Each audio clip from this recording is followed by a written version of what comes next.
রূপপুর গ্রামের পশ্চিম প্রান্তে একটি বিশাল পুরনো পুকুর। গ্রামবাসী একে বলে অন্ধকার দিঘি।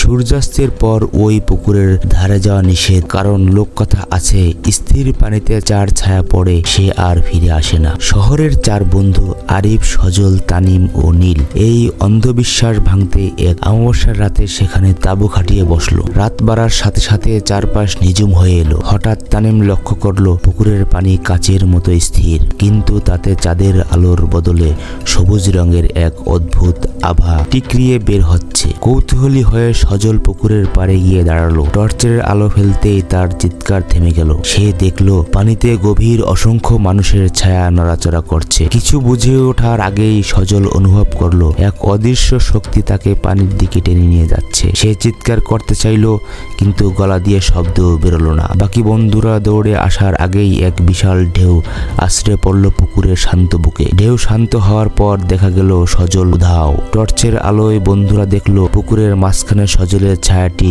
একা একা ভেসে উঠেছে, যেন সে পানির ভেতর থেকে ওদের দিকে হাত বাড়িয়ে ডাকছে। পরদিন সকালে পুকুরের পানির আগের মতো শান্ত ছিল, শুধু সজলের আর কোথাও খুঁজে পাওয়া যাচ্ছিল না।